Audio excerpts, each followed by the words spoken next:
ఎన్నిక జరిగినప్పుడు రాష్ట్రమంతా ఒక తిరిగి ఓట్లేస్తే రాష్ట్రంలో హైదరాబాద్లో మాత్రం కాంగ్రెస్కు ఒక్క సీట్ ఇవ్వకుండా అడ్డిమారు గుడ్డి దెబ్బలు వచ్చినట్టు బీజేపీకి ఒక్క సీట్ వచ్చింది.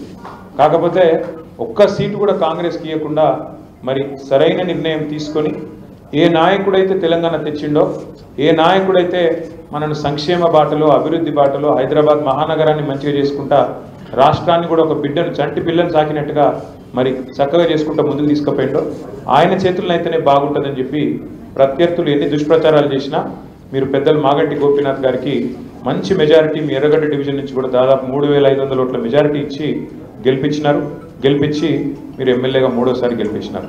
అందులో మా సోదరుడు సంజీవ్ గారు, డివిజన్ పార్టీ ప్రెసిడెంట్ గారు, షరీఫ్ గారు, జావేద్ గారు, ఇంకా చాలామంది పెద్దలు, నేను ఒకళ్ళ పేరు చెప్పకపోతే అలుగుతారు. అందుకే అధ్యక్షుని పేరు, ప్రధాన కార్యదర్శి పేరు చెప్తున్నా. ఇక్కడ ఉన్నోళ్ళందరూ కష్టపడ్డోళ్ళే, జర ఎవరెవరో పేర్లు చెప్పలేదు. వాళ్ళు మనసులో తిట్టుకొని బయటకు తిట్టకూరు, లోపల తిట్టుకోరు తప్ప బయట తిట్టకూరు. అందరు తనలాడిరు, అందరు కొట్లాడిరు. కాబట్టి ఆ రోజు గోపన్న మూడోసారి బ్రహ్మాండమైన మెజారిటీతో గెలిచి వచ్చి మళ్ళీ హ్యాట్రిక్ ఎమ్మెల్యేగా మరి మీ సేవలు అందించడానికి ముందుకు వచ్చినారు. కానీ దురదృష్టం, తాను ఒకటి తలిస్తే దేవుడు ఒకటి తలిసిండు అన్నట్టు మంచి 5 ఏళ్ళు మీకు సేవలు చేయాల్సిన మాగంటి గోపీనాథ్ గారు దురదృష్టవశాత్తు అకాల మరణం రావడం, మనందరం కూడా బాధపడ్డాం. అందరం కూడా ఎట్లెట్లా అని చెప్పి పరేషాన్ అయిపోయిన పరిస్థితి. ఇలా సునీతమ్మ ఒక దిక్కు తిరుగుతున్నది, అలా 2 పిల్లలు దిక్కు తిరుగుతున్నారు, ఆడపిల్లలు మొత్తం గల్లీ తిరుగుతున్నారు. అందరి దగ్గర పోయి గోపీనాథ్ గారి ఆశయాలను మేము ముంగట తీసుకుపోతాం, మాకు అవకాశం ఇవ్వండి, మీరు గోపీని ఎట్లా ప్రేమించారో మాకు కూడా అట్లా అవకాశం ఇస్తే పని చేస్తాం అని చెప్పి ఆడబిడ్డలు ముగ్గురు కూడా మీ ఆశీర్వాదం కోసం మీ దగ్గరకు వస్తున్నారు. తప్పకుండా మీరు ఆశీర్వదిస్తారని చెప్పి కూడా నేను మనస్ఫూర్తిగా అనుకుంటాను. నిజంగా కూడా ఇవాళ ఏమైతుంది ఒక్కసారి మీరు ఆలోచన చేయాలి. आप सबको सोचना चाहिए क्या हो रहा. 24 महीने पहले कांग्रेस पार्टी ने काफ़ी सारे वादा किए आवाम के साथ. ఎన్ని మాటలు చెప్పారు. అరిచేతుల వైకుంఠం చూపెట్టారు, అరిచేతుల స్వర్గం. आप वोट दियो, हम कुछ भी दे देंगे. आपके घर के सामने अगर चांद भी ऊपर तोड़ के लाके आपके घर के सामने बांधना है तो वो भी कर देंगे. कुछ भी ఏది అడిగితే అది. ఆడపిల్లలందరికీ మాట ఇచ్చారు. కేసీఆర్ గారు పెళ్లి చేసుకుంటే ₹1,00,000 ఇస్తుండు, 1,00,000 మీకు సరిపోతుంది, మీదికెళ్ళి మీకు తులం బంగారం ఇస్తాం అని చెప్పి మాట ఇచ్చారు. మరి ఇలా బంగారం షాపులు బంద్ అయినాయా, లేకపోతే ముఖ్యమంత్రి గిరాకీ లేదా, ఎవడన్నా నమ్ముతలేడా, తులం బంగారం మాయమైపోయింది, ఆ ₹1,00,000 ఈయనకి కూడా కింద మీద పడుతున్నారు. అంటే ఎన్ని అబద్ధం మాటలు చెప్పారో చెప్తున్నా మీకు.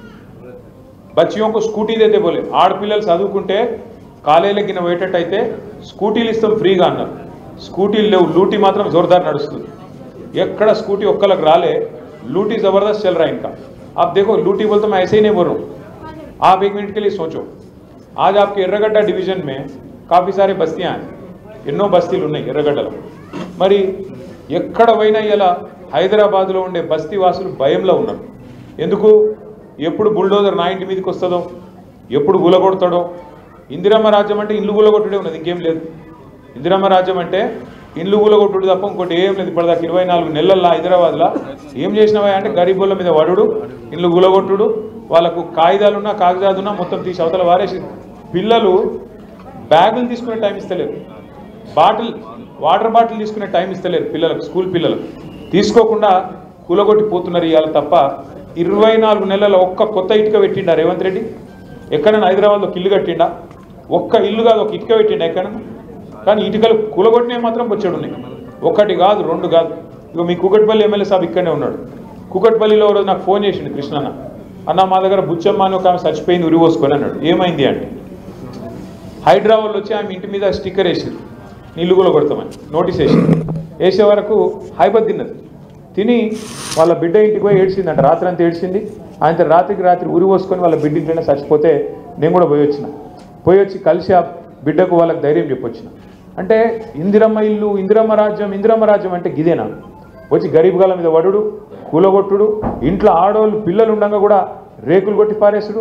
ఒక్కసారి యాద్ చేసుకోండి, కేసీఆర్ గారు 10 ఏళ్ళు ప్రభుత్వంలో ఉండే. మనం ఎప్పుడైనా చేసినామా ఈ పని, కూలగొట్టే పని? ఏం చేసిండు కేసీఆర్ మీదకెళ్ళి? ఏం చేసిండంటే 1,00,000 మందికి తెలుసో తెలియకనో గవర్నమెంట్ జాగాలో ఎవరైనా ఇల్లు కట్టుకుంటే 1,00,000 మందికి హైదరాబాద్లో పట్టాలు ఇచ్చిన నాయకుడు కేసీఆర్. జీవో నంబర్ 58 అదొకటే కాదు, 1,00,000 డబల్ బెడ్రూమ్ ఇల్లు కట్టిండు కేసీఆర్. ఇలా కొల్లూరు పోయినా, మీరు చుట్టుపక్కల ఎటు పోయినా మీకు గల్లబడితే, మీ చిత్తారమ్మ బస్తీలో కానీ ఇంకొకడ కానీ కుక్కట్పల్లిలో కూడా ఇల్లు ఏడ జాగా దొరికితే ఆడ కట్టినాం, జాగా లేకపోతే హైదరాబాద్ బయట పోయి ఆడ కూడా కట్టినాం. 1,00,000 డబుల్ బెడ్రూమ్ ఇల్లు హైదరాబాద్లో కోసం కట్టినాం. ఒక్కొక్క కాన్స్టిట్యున్సీకి 3,000 4,000 ఇల్లు హైదరాబాద్లో ఇచ్చిన ఘనత కేసీఆర్ గారు. నిజంగా కాంగ్రెస్ వాళ్ళకు అడ్డిమారి గుడి దెబ్బల అవకాశం వచ్చింది. ఏం చేయాలి? కేసీఆర్ కంటే ఎక్కువ పేరు తెచ్చుకోవాలంటే కేసీఆర్ కంటే ఎక్కువ ఇల్లు కట్టియాలి. కేసీఆర్ 1,00,000 కడితే నువ్వు 2,00,000 ఇల్లు కట్టేవాడు వద్దన్నాడా? కేసీఆర్ 1,00,000 పట్టాలి ఇస్తే నువ్వు 2,00,000 పట్టాలి. అంతేగాని కేసీఆర్ కట్టిండు కాబట్టి నేను కులగొడతా.